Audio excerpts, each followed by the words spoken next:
Hi எல்லாருக்கும் வணக்கம். Welcome to Yamini's kitchen.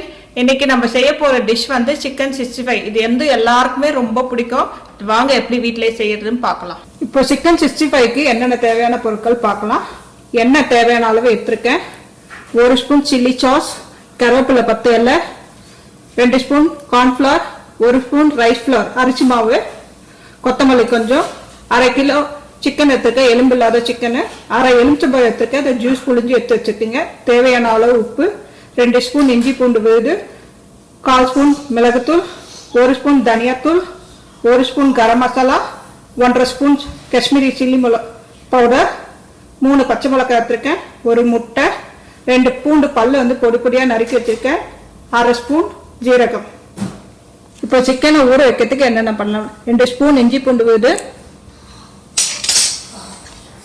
தேவையான அளவு உப்பு,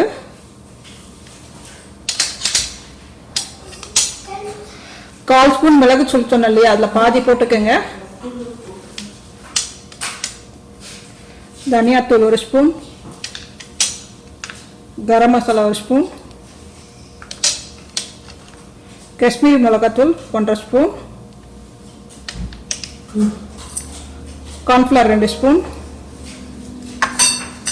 அரிசி மாவு 1 ஸ்பூன், எலுமிச்சை ஜூஸ்,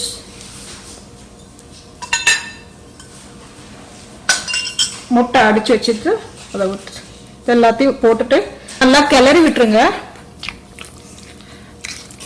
கலக்கியாச்சு. இதை வந்து ஊற வைங்க 1/2 மணி நேரம். ஊற வச்சப்பறம் நம்ம பொரிக்க ஆரம்பிப்போம் சிக்கனை. ஊறி 1/2 மணி நேரம் ஆயிடுச்சு. அதுக்கப்புறம் நம்ம வந்து கேஸ் ஸ்டவ்வில் வானல் போட்டு அதில் தேவையான அளவு எண்ணெய் ஊற்றிக்க. சிக்கன் பொரிக்கிற அளவு ரொம்ப நிறைய ஊற்றிக்காதீங்க. இது எண்ணெய் காயட்டும்.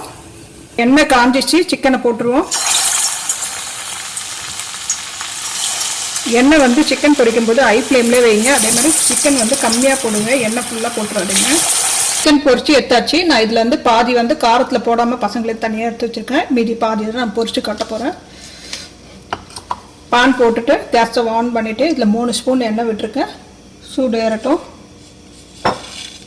சூடு ஏறினப்புறம் 1/2 ஸ்பூன் சீரகம், பூண்டு சீரகமும் வதங்கிச்சு. பச்சை மிளகாய் 3, நடுவில் முட்டை கீரி போட்டிருக்கேன். கருவேப்பிலை எல்லாத்தையும் வதக்கிடுங்க. பச்சை மிளகாய் கருவேப்பிலை பொரிஞ்ச உடனே சில்லி சாஸ் 1 ஸ்பூன் சேர்த்துங்க. சில்லி சாஸ்லாம் நீங்கள் மிளகா பொடி கூட சேர்த்துக்கலாம். உப்பு,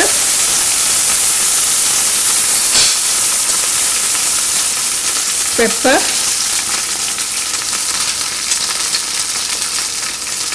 விட்டுட்டு கிளறி விடுங்க. கொஞ்சமாக விட்டுருக்கேன். இந்த சாஸ் வரைக்கும் தேவையான அளவு. இது லைட்டாக கொதிக்க ஆரம்பிச்ச அப்புறம் இந்த பொரிச்சு வச்ச சிக்கனை இதில் போட்டுருங்க. போட்டுட்டு கிளறி விட்டுருங்க. கிளறி வச்சு 2 மினிட்ஸ் ஆகிடுச்சு. இதோட கேஸ் ஸ்டவ் ஆஃப் பண்ணிவிட்டு மேலே கொத்தமல்லி கொஞ்சம் தூவி விட்டுருங்க. சுவையான சிக்கன் 65 ரெடி ஆயிடுச்சு. வீட்டில் ட்ரை பண்ணி பாருங்கள். எப்படி வந்தது சொல்லுங்கள். லைக் பண்ணுங்கள், ஷேர் பண்ணுங்கள், கமெண்ட் பண்ணுங்கள், மறக்காமல் சப்ஸ்கிரைப் பண்ணுங்கள்.